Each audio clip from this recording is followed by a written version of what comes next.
U.S. brokered peace deal between Israel and Hamas showing some promise. Hamas currently only accepting parts of the plan tonight. Is there anything that you see as the potential sticking point that really could hold up this deal on either side?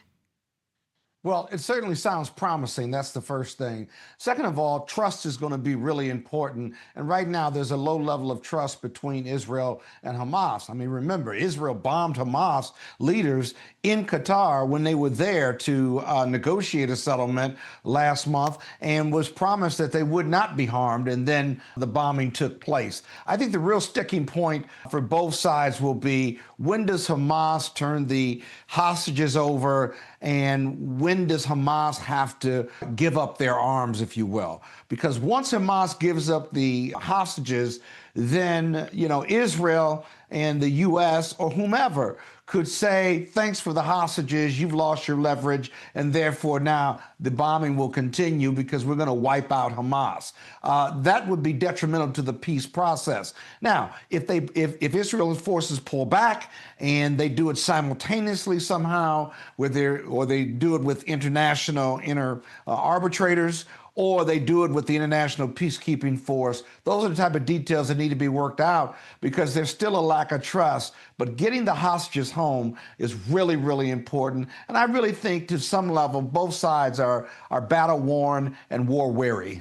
Following weeks of threats to send the Guard to Chicago as part of the crime crackdown, we see Governor J.B. Pritzker saying that the order came after an ultimatum from the Department of War.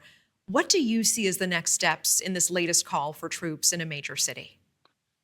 Well, the next step is for the Attorney General for Illinois to go to court to block those troops as being unnecessary.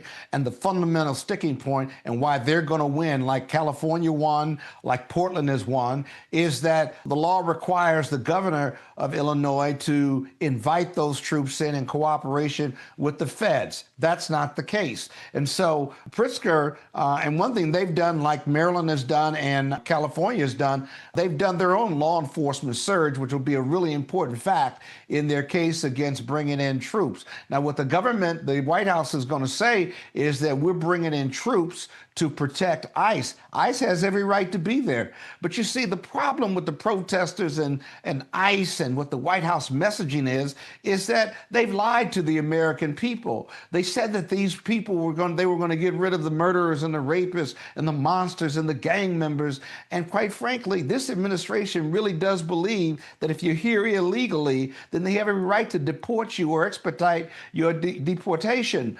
Most Americans agree that we don't want killers and rapists and monsters in our country and do what's necessary to get them out. But the hardworking individuals who are waiting for a hearing, who are here, whether they've got a green card or waiting for a hearing and working and paying taxes, those people are being violently removed at times, and that's why these protesters are out there. And so there's got to be a better way. I'll leave you with one note. Barack Obama deported more illegal immigrants than any other president, including Donald Trump, right? And you didn't have this massive show of force, right? It was done surgically, it was done legally, appropriately, and the numbers bear them out. This political show that comes along with ICE and showing force and National Guard is repugnant to being effective, if you will. As a former prosecutor, I can tell you a much different negotiated approach works much better than the show of force here, political force and political showmanship that the White House is bringing to this issue. Elizabeth.